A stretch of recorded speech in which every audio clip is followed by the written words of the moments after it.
ರಾಜ್ಯ ರಾಜಕೀಯದ ಪಕ್ಕಾ ಲೆಕ್ಕಾಚಾರದ ಬಗ್ಗೆ ಫ್ರೀಡಂ ಟಿವಿ ಸವಿವರವಾಗಿ ಸುದ್ದಿಯನ್ನ ಬಿತ್ತರಿಸಿತ್ತು. ನಿಜವಾಯಿತು, ನಿಮ್ಮ ಫ್ರೀಡಂ ಟಿವಿ ಬ್ರೇಕ್ ಮಾಡಿದ್ದಂತಹ ಸುದ್ದಿ. ಫ್ರೀಡಂ ಟಿವಿ ಬ್ರೇಕ್ ಮಾಡಿದ್ದ ಸುದ್ದಿ ನಿಜವಾಗಿದೆ. ರಾಜ್ಯ ರಾಜಕೀಯದ ಪಕ್ಕಾ ಲೆಕ್ಕಾಚಾರವನ್ನ ನೀಡಿದೆ ನಿಮ್ಮ ಫ್ರೀಡಂ ಟಿವಿ. ಇದು ರಾಜ್ಯ ನಾಯಕತ್ವ ಬದಲಾವಣೆಯ ಬಿಗ್ ಎಕ್ಸ್ಕ್ಲೂಸಿವ್ ಸುದ್ದಿ. ಇದೇ ತಿಂಗಳಲ್ಲಿ ಡಿಕೆಶಿ ಸಿಎಂ ಆಗ್ತಾರೆ ಅನ್ನುವಂಥದ್ದನ್ನ ಫ್ರೀಡಂ ಟಿವಿ ಹೇಳಿತ್ತು. ಮೇ 20ರಂದೇ ಸುದ್ದಿಯನ್ನು ಬ್ರೇಕ್ ಮಾಡಿತ್ತು ನಿಮ್ಮ ಫ್ರೀಡಂ ಟಿವಿ. ಈ ವಾರದಲ್ಲೇ ಡಿಕೆಶಿ ಸಿಎಂ ಆಗೋದು ಪಕ್ಕಾ ಅಂತ ಸುದ್ದಿ ಮಾಡಿತ್ತು. ಡಿಕೆಶಿ ಕೈಗೆ ಅಧಿಕಾರ ನೀಡಲು ದಿಲ್ಲಿಯಿಂದಲೇ ಬಂತು ಸ್ಪಷ್ಟವಾದಂತಹ ಆದೇಶ. ಇದೀಗ ಇದಕ್ಕೂ ಮುನ್ನವೇ ಫ್ರೀಡಂ ಟಿವಿ ಸುದ್ದಿಯನ್ನು ಬಿತ್ತರಿಸಿತ್ತು. ಡಿಕೆ ಶಿವಕುಮಾರ್ ಸಿಎಂ ಆಗ್ತಾರೆ, ಸಿದ್ದರಾಮಯ್ಯನವರು ಸಿಎಂ ಸ್ಥಾನಕ್ಕೆ ರಾಜೀನಾಮೆ ಕೊಡುವಂತಹ ಒಂದು ಸ್ಪಷ್ಟವಾದಂತಹ ಸೂಚನೆ ಹೈಕಮಾಂಡ್ ಮೂಲಕ ಬರಲಿದೆ ಅಂತ. ಅದರಂತೆ ಫ್ರೀಡಂ ಟಿವಿಯ ಸುದ್ದಿ ಇದೀಗ ನಿಜವಾಗಿದೆ. ಫ್ರೀಡಂ ಟಿವಿ ಬ್ರೇಕ್ ಮಾಡಿದಂತಹ ಸುದ್ದಿ ಈಗ ನಿಜವಾಗಿದೆ. ನಾವು ಎಕ್ಸ್ಕ್ಲೂಸಿವ್ ಆಗಿ ಸುದ್ದಿಯನ್ನು ಬಿತ್ತರಿಸಿದ್ವಿ. ಸಿದ್ದರಾಮಯ್ಯನವರು ಸಿಎಂ ಸ್ಥಾನಕ್ಕೆ ರಾಜೀನಾಮೆಯನ್ನ ನೀಡಲಿದ್ದಾರೆ. ಈ ತಿಂಗಳ ಅಂತ್ಯದ ಒಳಗೆ ಡಿಕೆ ಶಿವಕುಮಾರ್ಗೆ ಪಟ್ಟಾಭಿಷೇಕವಾಗುತ್ತೆ ಅನ್ನುವಂತಹ ವಿಚಾರವನ್ನ ಫ್ರೀಡಂ ಟಿವಿ ಬಿತ್ತರ ಮಾಡಿತ್ತು.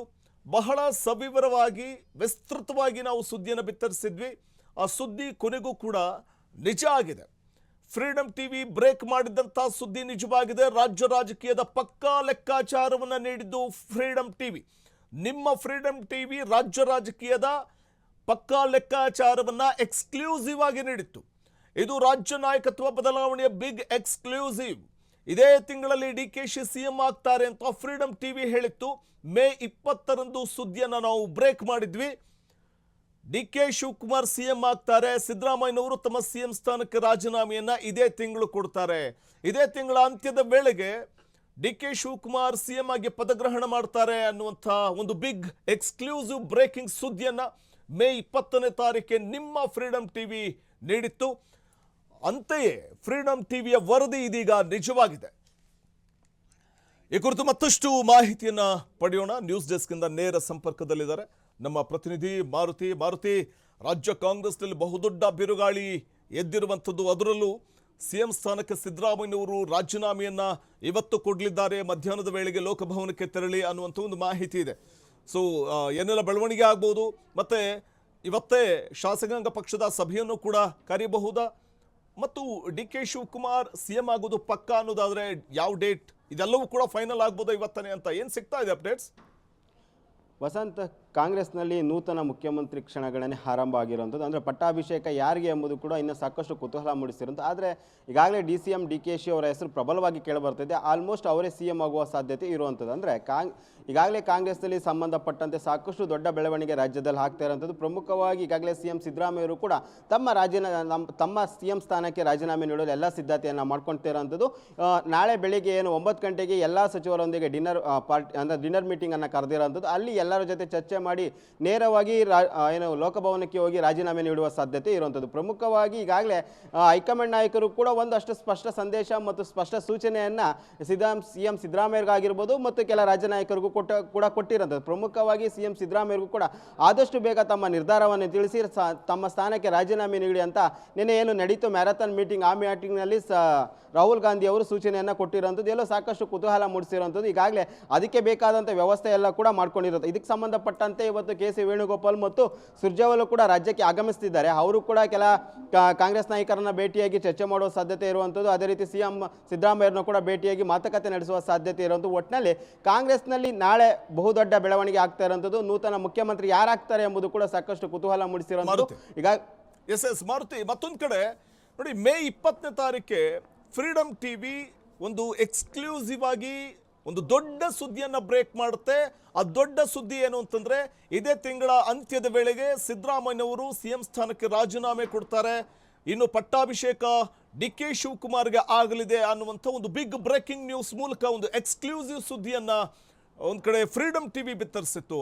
ಆ ಸುದ್ದಿ ಒಂದು ಪಕ್ಕಾ ಲೆಕ್ಕಾಚಾರ ಇಟ್ಕೊಂಡು ನಾವು ಮಾಡಿದಂತಹ ಸುದ್ದಿ ಕೊನೆಗೂ ಕೂಡ ನಿಜ ಆಗಿದೆ.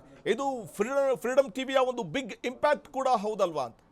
ಎಸ್ ವಸಂತ್, ಯಾಕೆಂದರೆ ಫ್ರೀಡಮ್ ಟಿವಿಯಲ್ಲಿ ಇದೇ ತಿಂಗಳು 21ನೇ ತಾರೀಕು ಸಿ ಎಂ ಸಿದ್ದರಾಮಯ್ಯ ರಾಜೀನಾಮೆ ಕೊಟ್ಟು DK ಅವರು CM ಆಗ್ತಾರೆ ಅಂತ ಏನು ಎಕ್ಸ್ಕ್ಲೂಸಿವ್ ಅನ್ನ ಅಂದರೆ ಬ್ರೇಕ್ ಮಾಡಿದ್ದಂಥದ್ದು. ಇದಕ್ಕೆ ಸಂಬಂಧಪಟ್ಟಂತೆ ಏನು ಕೇರಳದಲ್ಲಿ ನೂತನ CM ಪದಗ್ರಹಣ ಇತ್ತು, ಆ ಸಂದರ್ಭದಲ್ಲಿ DK ಅವರು ಕೂಡ ಅಲ್ಲಿಂದ ಬಂದು ನೇರವಾಗಿ ತಿರುಪತಿಗೆ ಹೋಗ್ತಾರೆ. ಅದೇ ಸಂದರ್ಭದಲ್ಲಿ ನಮ್ಮ ಫ್ರೀಡಮ್ ಟಿವಿಯಲ್ಲೂ ಕೂಡ ನೂತನ CM ಆಗಿ ಆಯ್ಕೆ ಆಗ್ತಾರೆ ಅಂತ ಕೂಡ ಒಂದು ಸುದ್ದಿಯನ್ನು ಪ್ರಸಾರ ಮಾಡಿದ್ದು. ಈಗ ಅದು ನಿಜವಾಗ್ತಾ ಇರೋಂಥದ್ದು. ಇದು ಸಾಕಷ್ಟು ಕುತೂಹಲ ಮೂಡಿಸಿರುವಂಥ ವಿಚಾರ. ಈಗ ಯಾಕೆಂದರೆ ನಾಳೆ CM ಸಿದ್ದರಾಮಯ್ಯರು ಕೂಡ 10:30ಕ್ಕೆ ಲೋಕಭವನದಲ್ಲಿ ರಾಜ್ಯಪಾಲರ ಭೇಟಿಗೆ ಅವಕಾಶವನ್ನು ಕೂಡ ಕೇಳಿರುವಂಥದ್ದು. ಅಂದರೆ ತಮ್ಮ ಸ್ಥಾನಕ್ಕೆ ರಾಜೀನಾಮೆ ನೀಡುವ ಸಿದ್ಧತೆಯನ್ನು ಸಿದ್ದರಾಮಯ್ಯ ಈಗಲಿಂದಲೇ ತಯಾರಿ ಮಾಡ್ಕೊತಾ ಇರೋಂಥದ್ದು ವಸಂತ್. ಇನ್ನೊಂದು ಕಡೆ ನಾಳೆ ಸಂಜೆ 4 ಗಂಟೆ ನಂತರ ಅಂದರೆ ಇದಕ್ಕೆ ಸಂಬಂಧಪಟ್ಟಂತೆ CLP ಮೀಟಿಂಗ್ ಕೂಡ ಕರೆಯುವ ಸಾಧ್ಯತೆ ಇರುವಂಥದ್ದು. ಅಲ್ಲಿ ಯಾರು ನೂತನ CM ಆಗ್ತಾರೆ ಅಂತ ಕೂಡ ಆಯ್ಕೆ ಆಗುತ್ತೆ. ಅದಕ್ಕೆ ಸಂಬಂಧಪಟ್ಟಂತೆ ಹೈಕಮಾಂಡ್ ನಾಯಕರು ಕೂಡ ಬರ್ತಾ ಇರೋಂಥದ್ದು. ವೇಣುಗೋಪಾಲ್ ಮತ್ತು ಸುರ್ಜೇವಾಲ ಕೂಡ ಇವತ್ತು ಬರ್ತಾರೆ, ನಾಳೆನೂ ಕೂಡ ಅವರೇ CLP ಮೀಟಿಂಗ್ನಲ್ಲಿ ಇರುವ ಸಾಧ್ಯತೆ ಇರುವಂಥದ್ದು. ಅಲ್ಲಿ ಅಭಿಪ್ರಾಯನ ಸಂಗ್ರಹ ಮಾಡಿ ಯಾರು ನೂತನ CM ಆಗ್ತಾರೆ ಅಂತ ಕೂಡ ಅವರೇ ಘೋಷಣೆ ಮಾಡುವ ಸಾಧ್ಯತೆ ಇರುವಂಥದ್ದು. ಈಗಾಗಲೇ DK ಅವರು ಕೂಡ CM ಪಟ್ಟಕ್ಕೆ ಹತ್ತಿರವಾಗಿರುವಂಥದ್ದು. ಸಾಕಷ್ಟು ವರ್ಷಗಳಿಂದ ಕಾಂಗ್ರೆಸ್ನಲ್ಲಿ ಕೆಲಸ ಮಾಡಿದ್ದಾರೆ, KPCC ಅಧ್ಯಕ್ಷರಾಗಿ ಕೆಲಸ ಮಾಡಿದ್ದಾರೆ. ಅವರಿಗೆ CM ಪಟ್ಟ ಕೊಡಬೇಕು ಅಂತ ಸಾಕಷ್ಟು ಶಾಸಕರು ಕೂಡ ಒತ್ತಡ ಆಗ್ತಿದ್ರು. ಅದಕ್ಕೆ ಸಂಬಂಧಪಟ್ಟಂತೆ ನಿನ್ನೆ ಮ್ಯಾರಥಾನ್ ಮೀಟಿಂಗ್ ಅನ್ನು ನಡೀತು. ಅಲ್ಲೂ ಕೂಡ ರಾಹುಲ್ ಗಾಂಧಿ ಅವ್ರ ಜೊತೆ ನೇರವಾಗಿ ಚರ್ಚೆ ಮಾಡಿದ್ದಾರೆ. ನನಗೆ ಅವಕಾಶ ಕೊಟ್ಟೇ ಕೊಡಬೇಕು ಅಂತ ಕೂಡ ಒತ್ತಾಯ ಹಾಕಿರೋಂಥದ್ದು. ಅದೇ ಅಲ್ಲದೆ ಪ್ರಿಯಾಂಕಾ ಗಾಂಧಿ ಮತ್ತು ಸೋನಿಯಾ ಗಾಂಧಿ ಮೂಲಕವೂ ಕೂಡ ಒತ್ತಡವನ್ನು ಹಾಕಿಸ್ತಾ ಇರೋಂಥದ್ದು. ಇದರಲ್ಲಿ ಎಲ್ಲವೂ ನೋಡಿದ್ದೆ ಅದಲ್ಲೇ DCM ಆಗಿರುವಂತಹ DK ಅವರು ನಾಳೆಯಿಂದ CM ಆಗುವ ಸಾಧ್ಯತೆ ಇರುವಂಥದ್ದು. ನಾಳೆ ಏನು CM ಸಿದ್ದರಾಮಯ್ಯ ರಾಜೀನಾಮೆ ಕೊಟ್ಟ ನಂತರ ನಾಡಿದ್ದು ಅಂದರೆ ಶುಕ್ರವಾರ ಪದಗ್ರಹಣ ಆಗುವ ಸಾಧ್ಯತೆ ಇರುವಂಥದ್ದು ವಸಂತ್. ಮಾರುತಿ, ಶಾಸಕಾಂಗ ಪಕ್ಷದ ನಾಯಕರು ಯಾರು ಆಗ್ತಾರೆ ಅನ್ನುವಂಥದ್ದು ನಾಳೆ ಗೊತ್ತಾಗುತ್ತೆ ಅನ್ನೋದಾದ್ರೆ, ಆ ಸಂದರ್ಭದಲ್ಲಿ ಕೂಡ ಒಂದು ಕಡೆ ಸಿದ್ದರಾಮಯ್ಯನವರ ಅತ್ಯಾಪ್ತ ಬಳಗದಲ್ಲಿ ಗುರುತಿಸಿಕೊಂಡಿರುವಂತಹ ಶಾಸಕರು ಈ ಸಂದರ್ಭದಲ್ಲಿ ಒಂದಷ್ಟು ಹಿಂದೇಟು ಹಾಕುವಂಥ ಒಂದು ಸಾಧ್ಯತೆ ಏನಾದರೂ ಕಂಡು ಬರ್ಬೋದಾ? ಒಂದು ಹೈಡ್ರಾಮಾ ಕ್ರಿಯೇಟ್ ಆಗುವಂಥ ಒಂದಷ್ಟು ಸಾಧ್ಯತೆಗಳೇನಾದರೂ ಕಂಡು ಬರ್ಬೋದಾ? ಯಾಕಂದರೆ ಹೈಕಮಾಂಡ್ ಫಿಕ್ಸ್ ಮಾಡಿದ್ರು ಕೂಡ ಒಂದು ಕಡೆ ಸಿದ್ದರಾಮಯ್ಯ ಬಣದ ಶಾಸಕರುಗಳು ಇದನ್ನ ಒಪ್ಪುವಂಥ ಸಾಧ್ಯತೆಗಳು ಎಷ್ಟು ಮಟ್ಟಿಗಿದೆ? ಅಥವಾ ಹೈಕಮಾಂಡ್ ನಿರ್ಧಾರಕ್ಕೆ ಜೈ ಅಂತಾರ ಅಥವಾ ಸಿದ್ದರಾಮಯ್ಯ ಜೈ ಅಂತಾರ? ಒಂದು ಹೈಡ್ರಾಮಾ ಕ್ರಿಯೇಟ್ ಆಗ್ಬಿಡಬಹುದಾ ಅಂತ ವಸಂತ್, ನಿನ್ನೆ ಏನು ಮ್ಯಾರಥಾನ್ ಮೀಟಿಂಗ್ ರಾಹುಲ್ ಗಾಂಧಿ ಜೊತೆ ನಡೀತು. ಆ ನಂತರ ನೇರವಾಗಿ ಜಾರ್ಜ್ ಅಂದರೆ ದೆಹಲಿಯಲ್ಲಿರುವ ಜಾರ್ಜ್ ನಿವಾಸದಲ್ಲಿ ಒಂದು ಸಚಿವರು ಅಂದರೆ ತಮ್ಮ ಆಪ್ತರ ಸಚಿವರ ಜೊತೆ CM ಸಿದ್ದರಾಮಯ್ಯರು ಮೀಟಿಂಗನ್ನು ಮಾಡಿರೋಂಥ. ಅಂದರೆ ಪ್ರಮುಖವಾಗಿ ಅಲ್ಲಿ ಜಾರ್ಜು, ಪರಮೇಶ್ವರು, ಸತೀಶ್ ಜಾರಕಿಹೊಳಿ, ಮಹಾದೇವಪ್ಪ ಮತ್ತು ಸೇರಿದಂತೆ ಸಾಕಷ್ಟು ಸಚಿವರುಗಳು ಮತ್ತು ಶಾಸಕರು ಕೂಡ ಅಲ್ಲಿ ಇರುವಂಥದ್ದು. ಅಂದರೆ ತಮ್ಮ ಆಪ್ತರನ್ನು ಕರೆಸಿ ಒಂದು ಮೀಟಿಂಗನ್ನು ಮಾಡಿರೋಂಥದ್ದು. ಆ ಮೀಟಿಂಗ್ನಲ್ಲಿ ಸ್ಪಷ್ಟವಾಗಿ ಸಿದ್ದರಾಮಯ್ಯರು ಹೇಳಿರೋಂಥ ಅಂದರೆ ರಾಹುಲ್ ಗಾಂಧಿ ಅವರು ನನಗೆ ಹೇಳಿದ್ದಾರೆ, ಅದರಿಂದಾಗಿ ನಾನು ನನ್ನ ಸ್ಥಾನಕ್ಕೆ ರಾಜೀನಾಮೆ ಕೊಡ್ತಾ ಇದ್ದೇನೆ ಅಂತ ಕೂಡ ಆ ಸಂದರ್ಭದಲ್ಲಿ ಹೇಳಿದಾಗ ಹಲವು ಹಿರಿಯ ನಾಯಕರು ಬೇಡ, ಈಗ ರಾಜೀನಾಮೆ ಕೊಡೋದು ಬೇಡ, ನಾವು ರಾಹುಲ್ ಗಾಂಧಿ ಜೊತೆ ಬೇಕಾದ್ರೆ ಚರ್ಚೆ ಮಾಡ್ತೀವಿ ಅಂತ ಕೂಡ ಸಿದ್ದರಾಮಯ್ಯಗೆ ಹೇಳ್ತಾರೆ. ಅದೇ ಸಂದರ್ಭದಲ್ಲಿ ಇಲ್ಲ, ನಾನು ಸಿದ್ದರಾಮಯ್ಯ ಅಂದರೆ ನನಗೆ ರಾಹುಲ್ ಗಾಂಧಿ ಅವರು ನೇರವಾಗಿ ಹೇಳಿದ್ದಾರೆ, ಅವರ ಮಾತಿಗೆ ನಾನು ಬೆಲೆ ಕೊಟ್ಟು ರಾಜೀನಾಮೆ ಕೊಡ್ತಿದ್ದೀನಿ, ಬೇಕಾದರೆ ನೀವು ಹೋಗಿ ರಾಹುಲ್ ಗಾಂಧಿ ಜೊತೆ ಚರ್ಚೆ ಮಾಡಿ ಅಂತ ಸ್ಪಷ್ಟವಾಗಿ ಹೇಳಿರೋಂಥದ್ದು. ಇದರಿಂದಾಗಿ ಎಲ್ಲೋ ಒಂದು ಕಡೆ ಸಿದ್ದರಾಮಯ್ಯರು ಕೂಡ ಸಿದ್ಧತೆ ಮಾಡ್ಕೊಂಡಿರೋಂಥದ್ದು, ಸನ್ನದ್ಧರಾಗಿರುವಂಥದ್ದು ತಮ್ಮ ಸ್ಥಾನಕ್ಕೆ ರಾಜೀನಾಮೆ ಕೊಡುವಂಥದ್ದು. ಯಾಕೆಂದರೆ ಸಾಕಷ್ಟು ದಿನಗಳಿಂದ ಕೂಡ ನೇರವಾಗಿ ಒಂದು ಮಾತನ್ನು ಹೇಳ್ತಾ ಇದ್ರು, ನಾನು ರಾಹುಲ್ ಗಾಂಧಿ ಹೇಳಿದ್ದೆ ಆದಲ್ಲಿ ಯಾವುದೇ ಸಂದರ್ಭದಲ್ಲೂ ಬೇಕಾದರೂ ನನ್ನ ಸ್ಥಾನಕ್ಕೆ ರಾಜೀನಾಮೆ ಕೊಡ್ತೀನಿ ಅಂತ. ಅದರಿಂದಾಗಿ ರಾಹುಲ್ ಗಾಂಧಿ ಮೂಲಕ ಹೇಳಿಸಿರುವಂಥದ್ದು. ಇದರಿಂದಾಗಿ ಸಿದ್ದರಾಮಯ್ಯರು ಕೂಡ ತನ್ನ ಸ್ಥಾನಕ್ಕೆ ರಾಜೀನಾಮೆ ಕೊಡೋಕ್ಕೆ ಎಲ್ಲ ತಯಾರನ್ನು ಮಾಡ್ಕೊಂಡಿರೋದು. ಆದರೆ ಇದೇ ಸಂದರ್ಭದಲ್ಲಿ ಸಿದ್ದರಾಮಯ್ಯರು ಕೂಡ ಕೆಲ ಆಫರ್ಗಳನ್ನು ಕೊಟ್ಟಿರೋದು. ಒಂದು, ನಿಮಗೆ ರಾಜ್ಯಸಭೆಗೆ ಅವಕಾಶ ಕೊಡ್ತೀವಿ ಮತ್ತು ತಮ್ಮ ಮಗನನ್ನು DCM ಮಾಡ್ತೀವಿ ಅಂದರೆ ಇದರಿಂದ ಸಿದ್ದರಾಮಯ್ಯನ ಕೂಡ DCM ಮಾಡ್ತೀವಿ ಅಂತ ಕೂಡ ಒಂದು ಭರವಸೆಯನ್ನು ಹೈಕಮಾಂಡ್ ನಾಯಕರು ಕೊಟ್ಟಿದ್ದಾರೆ ಎಂಬುದು ಕೂಡ ಚರ್ಚೆ ಇದೆ. ಆದರೆ ಅದು ಎಷ್ಟರ ಮಟ್ಟಿಗೆ ರಾಜ್ಯಸಭೆಗೆ ಹೋಗೋದಕ್ಕೆ ಸಿದ್ದರಾಮಯ್ಯರು ಒಪ್ತಾರೆ ಎಂದು ಕೂಡ ಕಾದು ನೋಡಬೇಕು. ಯಾಕೆಂದರೆ ನಿನ್ನೆ ನಡೆದಂಥ ಜಾರ್ಜ್ ಮನೆ ಮೀಟಿಂಗ್ನಲ್ಲೂ ಕೂಡ ನಾನು ರಾಜ್ಯಸಭೆಗೆ ಹೋಗಲ್ಲ ಅಂತ ಏನು ಆಪ್ತರ ಬಳಿ ಹೇಳ್ಕೊಂಡಿದ್ದಾರಂತೆ. ಆದರೆ ಅದು ಎಷ್ಟರ ಮಟ್ಟಿಗೆ ಆಗುತ್ತೆ ಮುಂದಿನ ದಿನಗಳಲ್ಲಿ ಕಾದು ನೋಡಬೇಕು. ಒಟ್ಟಿನಲ್ಲಿ ತಮ್ಮ ಮಗನಿಗೆ DCM ಪಟ್ಟ ಅಂತ ಫಿಕ್ಸ್ ಆಗಿರುವಂಥದ್ದು ವಸಂತ್. ಓಕೆ, ಎಸ್, ಧನ್ಯವಾದ ತಮ್ಮೆಲ್ಲ ಮಾಹಿತಿಗಾಗಿ ಮಾರುತಿ. ಸದ್ಯದ ಪ್ರಸ್ತುತ ಬೆಳವಣಿಗೆ ನಾವು ಗಮನಿಸ್ತಾ ಹೋದರೆ ಇಲ್ಲಿ ನಾವು ಗಮನಿಸುವಂಥದ್ದು, ಒಂದು ಕಡೆ ಸಿದ್ದರಾಮಯ್ಯನವರು ಇವತ್ತು ಲೋಕಭವನಕ್ಕೆ ತೆರಳಿ ರಾಜೀನಾಮೆಯನ್ನು ನೀಡುವಂಥ ಸಾಧ್ಯತೆ ಇದೆ. ಇವತ್ತು ರಾಜ್ಯಪಾಲರ ಭೇಟಿಗೆ ಸಮಯ ಕೂಡ ಕೇಳಿದ್ದಾರೆ. ಸಮಯ ನಿಗದಿಯಾದ ನಂತರದಲ್ಲಿ ಮಧ್ಯಾಹ್ನದ ವೇಳೆಗೆ ಅವರು ರಾಜಭವನಕ್ಕೆ ಅಥವಾ ಲೋಕಭವನಕ್ಕೆ ತೆರಳಿ ರಾಜ್ಯಪಾಲರನ್ನು ಭೇಟಿ ಮಾಡಿ CM ಸ್ಥಾನಕ್ಕೆ ರಾಜೀನಾಮೆ ನೀಡಬಹುದು. ಅದರ ಜೊತೆಗೆ ಇನ್ನು ನೂತನ CM ಯಾರಾಗ್ತಾರೆ ಅನ್ನುವಂಥ ಕುತೂಹಲ ಇದೆ. ಸದ್ಯಕ್ಕೆ ಕೇಳಿ ಬರ್ತಾ ಇರುವಂಥ ಮಾತು DK ಶಿವಕುಮಾರ್ ಅವರದ್ದೇ. ಅಂದರೆ DK ಶಿವಕುಮಾರ್ ಅವರೇ ಮುಖ್ಯಮಂತ್ರಿ ಆಗ್ತಾರೆ ಇನ್ನೆರಡು ವರ್ಷಗಳಿಗೆ ಅನ್ನುವಂಥದ್ದು ಸದ್ಯಕ್ಕೆ ಕೇಳಿ ಬರ್ತಾ ಇರುವಂಥ ಮಾತು. ಹಾಗಾಗಿ ಇಲ್ಲಿ ಹೈಕಮಾಂಡ್ ಸೂಚನೆಯ ಮೇರೆಗೆ ನಾಳೆ ನಡೆಯುವಂಥ ಶಾಸಕಾಂಗ ಪಕ್ಷದ ನಾಯಕರ ಸಭೆಯಲ್ಲಿ ಶಾಸಕಾಂಗ ಪಕ್ಷದ ನಾಯಕರು ಯಾರಾಗ್ತಾರೆ, ಶಾಸಕಾಂಗ ಪಕ್ಷದ ಸಭೆಯಲ್ಲಿ ನಡೆಯುವಂಥ ಒಂದು ಚರ್ಚೆ, ಆ ಚರ್ಚೆಯಲ್ಲಿ ಪ್ರಮುಖವಾಗಿ DK ಶಿವಕುಮಾರ್ ಅವರನ್ನೇ ಆಯ್ಕೆ ಮಾಡುವಂಥ ನಿರ್ಧಾರವನ್ನು ಹೈಕಮಾಂಡ್ ಏನಾದರೂ ಪ್ರಕಟಿಸಿದರೆ ಆ ವೇಳೆ ಎಲ್ಲ ಶಾಸಕರು ಒಕ್ಕೊರಲಿಂದ ಡಿ ಕೆ ಶಿವಕುಮಾರ್ ಅವರಿಗೆ ಸಾಥ್ ಕೊಡ್ತಾರಾ ಅಥವಾ ಒಂದಷ್ಟು ಹೈಡ್ರಾಮಾ ಏನಾದರೂ ಸೃಷ್ಟಿ ಆಗ್ಬಿಡಬಹುದಾ ಅನ್ನುವಂಥ ಒಂದು ಆತಂಕ ಕೂಡ ಇರುವಂಥದ್ದು. ಆದರೆ ರಾಹುಲ್ ಗಾಂಧಿ ಅವರು ಹೇಳಿರೋದ್ರಿಂದ ಸ್ಪಷ್ಟವಾಗಿ ನಾನು ಒಂದು ನಿರ್ಧಾರಕ್ಕೆ ಬಂದಿದ್ದೀನಿ, CM ಸ್ಥಾನಕ್ಕೆ ರಾಜೀನಾಮೆ ಕೊಡ್ತೀನಿ ಅನ್ನೋದು ಸಿದ್ದರಾಮಯ್ಯನವರ ಮಾತಾಗಿರುವಂಥದ್ದು. ಸೊ ಹಾಗಾಗಿ ಈ ಎಲ್ಲ ಬೆಳವಣಿಗೆಗಳು ಒಂದು ರೀತಿಯಲ್ಲಿ ರಾಜಕೀಯ ಲೆಕ್ಕಾಚಾರಗಳನ್ನು ಬುಡಮೇಲು ಮಾಡ್ತಾ ಇದೆ. ಆದರೆ ಈ ರಾಜಕೀಯ ಲೆಕ್ಕಾಚಾರಗಳು ಅಂದರೆ ಸಿದ್ದರಾಮಯ್ಯನವರೇ 5 ವರ್ಷ CM ಆಗಿರ್ತಾರೆ ಅನ್ನುವಂಥದ್ದಿತ್ತಲ್ಲ, ಅದೆಲ್ಲವೂ ಕೂಡ ಈಗ ಉಲ್ಟಾ ಆಗಿದೆ. ಸಿದ್ದರಾಮಯ್ಯನವರು ಈಗ ರಾಜೀನಾಮೆ ನೀಡಬೇಕಾದಂಥ ಒಂದು ಕಾಲ ಸನ್ನಿಹಿತವಾಗಿದೆ. ಈ ಕುರಿತಾಗಿ ಮೇ 20ನೇ ತಾರೀಕೆ ಫ್ರೀಡಮ್ ಟಿವಿ ಎಕ್ಸ್ಕ್ಲೂಸಿವ್ ಆಗಿ ಬಹುದೊಡ್ಡ ರೀತಿಯ ಒಂದು ಬಿಗ್ ಬ್ರೇಕಿಂಗ್ ನ್ಯೂಸನ್ನು ಕೊಡುತ್ತೆ. ಒಂದು ಬಿಗ್ ನ್ಯೂಸನ್ನು ಬ್ರೇಕ್ ಮಾಡುತ್ತೆ. ಆ ನ್ಯೂಸೇ ಸಿದ್ದರಾಮಯ್ಯನವರು ಈ ತಿಂಗಳ ಅಂತ್ಯದ ವೇಳೆಗೆ ತಮ್ಮ CM ಸ್ಥಾನಕ್ಕೆ ರಾಜೀನಾಮೆಯನ್ನು ಕೊಡ್ತಾರೆ. ಅದರ ಜೊತೆಗೆ ಡಿ ಕೆ ಶಿವಕುಮಾರ್ ಅವರಿಗೆ ಪಟ್ಟಾಭಿಷೇಕ ಆಗುತ್ತೆ ಮುಖ್ಯಮಂತ್ರಿಯಾಗಿ ಅನ್ನುವಂಥ ಒಂದು ವಿಚಾರವನ್ನು ಮೇ 20ನೇ ತಾರೀಕು ನಿಮ್ಮ ಫ್ರೀಡಮ್ ಟಿವಿ ವೀಕ್ಷಕರೇ ಈ ಸುದ್ದಿಯನ್ನು ಬ್ರೇಕ್ ಮಾಡಿತ್ತು. ಎಕ್ಸ್ಕ್ಲೂಸಿವ್ ಆಗಿ ಈ ಸುದ್ದಿಯನ್ನು ಬ್ರೇಕ್ ಮಾಡಿತ್ತು. ಈ ಸುದ್ದಿಯನ್ನು ನಾವು ಸವಿವರವಾಗಿ ವಿಸ್ತೃತವಾಗಿ ಬಿತ್ತರ ಮಾಡಿದ್ವಿ. ಇದೇ ತಿಂಗಳ ಅಂತ್ಯದ ವೇಳೆಗೆ ಸಿದ್ದರಾಮಯ್ಯನವರು ತಮ್ಮ CM ಸ್ಥಾನಕ್ಕೆ ರಾಜೀನಾಮೆ ಕೊಡ್ತಾರೆ ಹೈಕಮಾಂಡ್ ಸೂಚನೆಯ ಮೇರೆಗೆ. ಆ ನಂತರದಲ್ಲಿ ಡಿ ಕೆ ಶಿವಕುಮಾರ್ ಅವರಿಗೆ ಪಟ್ಟಾಭಿಷೇಕ ಆಗುತ್ತೆ ಅಂತ ಆ ಸುದ್ದಿ ಇದೀಗ ನಿಜವಾಗಿದೆ.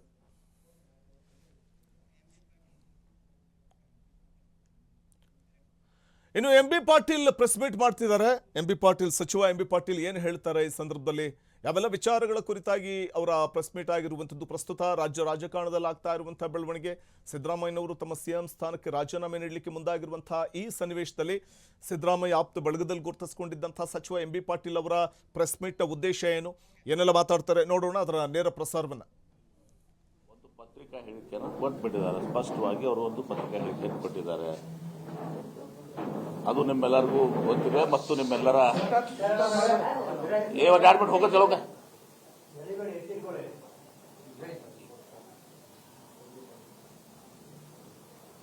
ನಿಮ್ಮೆಲ್ಲರಿಗೂ ಗೊತ್ತಿದೆ, ನಿನ್ನೆ ನಮ್ಮ AICC ಪ್ರಧಾನ ಕಾರ್ಯದರ್ಶಿಗಳು, ಆರ್ಗನೈಸೇಷನ್ ವೇಣುಗೋಪಾಲ್ ಅವರು, ಸುರ್ಜೇವಾಲಾ ಅವರು, ನಮ್ಮ AICC ಜನರಲ್ ಸೆಕ್ರೆಟರಿ ಅವರು, ಸಿದ್ದರಾಮಯ್ಯನವರು, ನಮ್ಮ ಮುಖ್ಯಮಂತ್ರಿಗಳು ಹಾಗೂ ಉಪಮುಖ್ಯಮಂತ್ರಿಗಳು, KPCC ಅಧ್ಯಕ್ಷರು ಒಂದು ಪಬ್ಲಿಕ್ ಸ್ಟೇಟ್ಮೆಂಟ್ ಅನ್ನು ಸಹ ಕೊಟ್ಟಿದ್ದಾರೆ. ನೀವೆಲ್ಲ ಪಬ್ಲಿಕ್ ಸ್ಟೇಟ್ಮೆಂಟ್ ಅನ್ನು ನಿಮ್ಮ ಮಾಧ್ಯಮದಲ್ಲಿ ಪ್ರಸಾರನೂ ಕೂಡ ಮಾಡಿದ್ದೀರಿ. ಅದೇನು ಹೇಳಿದ್ದಾರೆ ಅಂದರೆ, ಅವತ್ತು ನಾವು ಕರೆಸಿರುವಂತಹದ್ದು ರಾಜ್ಯಸಭೆ ಚುನಾವಣೆ ಮತ್ತು ವಿಧಾನ ಪರಿಷತ್ತಿನ ಚುನಾವಣೆ ಬಗ್ಗೆ ಚರ್ಚೆ ಮಾಡಿದ್ದೀವಿ. ಬೇರೆ ಯಾವ ವಿಚಾರಕ್ಕೂ ನಾವು ಚರ್ಚೆ ಮಾಡಿಲ್ಲ ಅಂತ ಹೇಳಿದ್ದಾರೆ. And that is the statement. ಅವ್ರು ಹೇಳಿದ್ದೇನು, ಅವ್ರು ಏನು ಹೇಳಿದಾರೆ ನಿಮಗೆ? ಬೇರೆ ಯಾವ ವಿಚಾರಗಳು ಚರ್ಚೆ ಆಗಿಲ್ಲ, ಕೇವಲ ರಾಜ್ಯ ಸಭೆ ಚುನಾವಣೆಗಳು, ವಿಧಾನ ಪರಿಷತ್ ಚುನಾವಣೆಗಳು ಚರ್ಚೆ ಆಗಿದೆ. ಬೇರೆ ಯಾವ ಚೂರು ಏನು ಅಲ್ಲಿ ಇಲ್ಲಿ ಏನೇನೋ ಊಹಾಪೋಹ ನಡೆದು ಯಾವ್ದು ಅಂಥದ್ದು ಯಾವುದು ಇಲ್ಲ ಅಂತೇಳಿ ನಿನ್ನೆ KC ವೇಣುಗೋಪಾಲ್ ಅವರು ನಿಮ್ಮ ಪತ್ರಿಕಾ ಮಾಧ್ಯಮವನ್ನು ಉದ್ದೇಶಿಸಿ ಮಾತನಾಡಿದ್ದಾರೆ.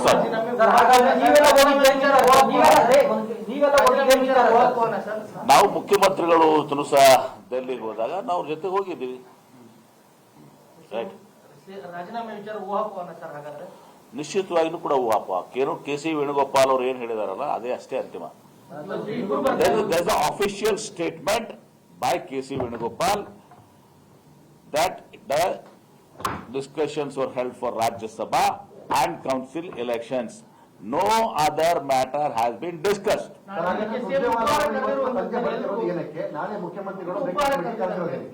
ಅದಕ್ಕೆ ನೋಡಿ, ಸುರ್ಜೇವಾಲಾ ಅವರು AICC ಪ್ರಧಾನ ಕಾರ್ಯದರ್ಶಿಗಳಾದ ಅದೇ ರಾಜ್ಯಸಭಾ ಚುನಾವಣೆ, ವಿಧಾನ ಪರಿಷತ್ ಚುನಾವಣೆ ಅಂಗವಾಗಿ ಇವತ್ತು ಬರ್ತಿರ್ಬೋದು. ನನಗೆ ಗೊತ್ತಿಲ್ಲ ಯಾಕೆ ಬರ್ತಾ ಇದಾರೆ ಅಂತ, ಮೋಸ್ಟ್ಲಿ ಅದಕ್ಕೆ ಬರ್ತಿರ್ಬೋದು.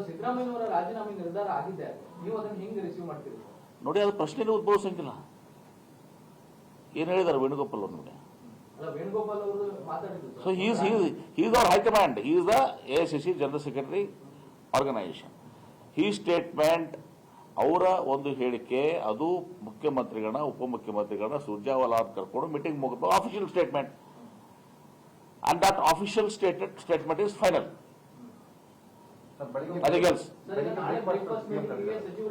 ಏನು ನಾಳೆ ಬ್ರೇಕ್ಫಾಸ್ಟ್ ಮೀಟಿಂಗ್ ತಮಗೆಲ್ಲ ಸಂದೇಶ ಮುಖ್ಯಮಂತ್ರಿಗಳ ಕಚೇರಿಯಿಂದ ಬಂದಿದೆ. ವಿದಾಯದ ಬ್ರೇಕ್ಫಾಸ್ಟ್ ಮೀಟಿಂಗ್, ಅದು ಕೊನೆ ಬ್ರೇಕ್ಫಾಸ್ಟ್ ಮೀಟಿಂಗ್ ಸಿದ್ದರಾಮಯ್ಯ ಅವರು ಅಂತ ಹೇಳ್ತಿದ್ದಾರೆ. ಯಾರು ಹೇಳಿದ್ದಾರೆ? ಚರ್ಚೆ ಇದೆ ಯಾಕೆ ಕೊನೆದು ಯಾಕೆ ಸರ್. ನಾಳೆ ಕರೆದಿರುವಂತಹ ಬ್ರೇಕ್ಫಾಸ್ಟ್ ಮೀಟಿಂಗ್ ಹಾ. ಅದು ರಾಜೀನಾಮೆ ಕೊಡೋಕ್ಕಿಂತ ಮುಂಚೆನೆ ಕರೆದಿರುವಂತಹ ಬ್ರೇಕ್ಫಾಸ್ಟ್. ಅದು ನಿಮ್ಮ ಊಹಾಪು ಅಂತದ್ದು ಯಾವುದು ಕೂಡ ಇಲ್ಲ ಅಂತೇಳಿ ಕೆ.ಸಿ. ವೇಣುಗೋಪಾಲ್ ಅವ್ರ ಸ್ಟೇಟ್ಮೆಂಟ್ ಏನ್ ಹೇಳಿದಾರಲ್ಲ ಅದು ಅಂತಿಮ. ವೇಣುಗೋಪಾಲ್ ಅವರ ಸ್ಟೇಟ್ಮೆಂಟ್ ನಂತರದಲ್ಲಿ ಸಾಕಷ್ಟು ಬೆಳವಣಿಗೆಗಳಾಗ್ತಾ ಇದೆ. ಅದು ನನಗೆ ಗೊತ್ತಿಲ್ಲ, ಅದು ನಿಮಗೆ ಗೊತ್ತದು. ಸ್ಪೆಕ್ಯುಲೇಷನ್ ಅನ್ನೋದಕ್ಕಿಂತ ಹೆಚ್ಚಾಗಿ ಸಿಎಂ ಬದಲಾವಣೆ ಆಗುತ್ತೆ. ನೋಡಪ್ಪ, ನಾನು ಹೇಳ್ತೇನೆ, ನಾನು ನಿಮಗೆ ಎಷ್ಟು ಸಲ ಹೇಳ್ಬೇಕು, ಇಂಗ್ಲೀಷ್ನಾಗ ಹೇಳೋದು ಇಂಗ್ಲೀಷ್ನಾಗ ಹೇಳ್ತೀನಿ, ಕನ್ನಡದಾಗ ಹೇಳೋದು ಕನ್ನಡದಾಗ ಹೇಳ್ತೀನಿ, ಹಿಂದಿದಾಗ ಹೇಳೋದು ಹಿಂದಿದಾಗ ಹೇಳ್ತೀನಿ. ನಿನ್ನೆ ಆಗಿದ್ದು ರಾಜ್ಯಸಭಾ ಮತ್ತು ವಿಧಾನ ಪರಿಷತ್ ಚುನಾವಣೆ ಚರ್ಚೆ ಆಗಿದೆ ಅಂತ ಹೇಳಿ ವೇಣುಗೋಪಾಲ್ ಅವರು ಹೇಳಿದ್ರು. ಅದನ್ನ ಬಿಟ್ಟು ಬೇರೆ ಯಾವುದು ಚರ್ಚೆ ಆಗಿಲ್ಲ. ಅದನ್ನ ಬಿಟ್ಟು ಯಾವುದೂ ಪ್ರಶ್ನೆಗಳು ಉದ್ಭವಿಸುವುದಿಲ್ಲ. ನಾವು ಸುಮ್ಮನೆ ಜಾರ್ಜ್ ಅವ್ರ ಮನೆಯಲ್ಲಿ ನಾವು ಅಲ್ಲೇ ಇದ್ದೀವಿ. ಜಾರ್ಜ್ ಅವ್ರ ಮನೆಯಲ್ಲಿ ಒಳ್ಳೆ ಊಟ ಕೊಟ್ಟರು, ಮಧ್ಯಾಹ್ನ ಒಳ್ಳೆ ಊಟ ಕೊಟ್ಟರು, ಸಾಯಂಕಾಲ ಒಳ್ಳೆ ಊಟ ಕೊಟ್ಟರು. ಮೆನುನು ಕೇಳಬೇಕಾದ್ರೆ ಹೇಳ್ತೀನಂತ. ಹಾಗಾದ್ರೆ ಸರ್ ಸಿದ್ದರಾಮಯ್ಯ ಮುಂದುವರಿಸಬೇಕು ಅಂತ ಒತ್ತಾಯ ಮಾಡ್ತೀರಾ ಹೈಕಮಾಂಡ್ಗೆ ಅಂತ? ನೋಡಿ, ಅದು ಪ್ರಶ್ನೆನೇ ಬರಂಗಿಲ್ಲ. ಮುಂದುವರಿಸುವುದಂತ ಯಾವ ಪ್ರಶ್ನೆ ಬರ್ತದೆ? ಬದಲಾವಣೆ ಆಗ್ತಿದ್ರೆ ಪ್ರಶ್ನೆ ಬರ್ತದೆ. ಈ ಪ್ರಶ್ನೆನೇ ಅಲ್ಲ. ವೇಣುಗೋಪಾಲ್ ಅವರು ಏನ್ ಹೇಳಿದ್ದಾರೆ? ರಾಜ್ಯಸಭಾ ಮತ್ತು MLC ಚುನಾವಣೆ ಬಗ್ಗೆ ಚರ್ಚೆ ಆಗಿದೆ ಅಂತ ಹೇಳಿ. MP ಪಾಟೀಲ್ ಅವರು ಉಪಮುಖ್ಯಮಂತ್ರಿ ಆಗ್ತಾರೆ ಅನ್ನೋದು ಸುಳ್ಳ ಸರ್? ಅದೆಲ್ಲನೂ ಕೂಡ ಆ ಪ್ರಶ್ನೆ ಉದ್ಭವಿಸಂಗಿಲ್ಲ ಈಗ. ನಾಳೆ 10:30, 11 ಗಂಟೆಗೂ ಇದೇ ಅಭಿಪ್ರಾಯ ಇರುತ್ತೆ ನಿಶ್ಚಿತವಾಗಿನೂ. Thank you. ಸರ್, ರಾಜ್ಯಸಭೆ ಚುನಾವಣೆ ಆಯ್ಕೆ ಆಗಿದೆ. 7 ತಾರೀಕು ಚರ್ಚೆ ಮಾಡೋ ಅವಶ್ಯಕತೆ ಇಲ್ಲ. ಅದು ಹೈಕಮಾಂಡಿಗೆ ಪ್ರಶ್ನೆ ಮಾಡೋದು ನಾವಲ್ಲ. ಹೈಕಮಾಂಡಿಗೆ ಪ್ರಶ್ನೆ ಮಾಡಕ್ ಬರ್ತದ? ಯಾವುದು ಹೈಕಮಾಂಡ್? ರಾಜ್ಯಸಭಾ ಸೂಕ್ಷ್ಮತೆ ಇದೆ. 3 ರಾಜ್ಯಸಭಾ ಇದಾವೆ, ಸುಮಾರು 12-13 ವಿಧಾನ ಪರಿಷತ್ ಚುನಾವಣೆಗಳಿದಾವೆ. ನಮಗೆ 7 ಪ್ಲಸ್ ನಾಮಿನೇಷನ್ ಒಂದು 5. ಕರೆಕ್ಟ್ ಗೊತ್ತಿರ್ತದೆ.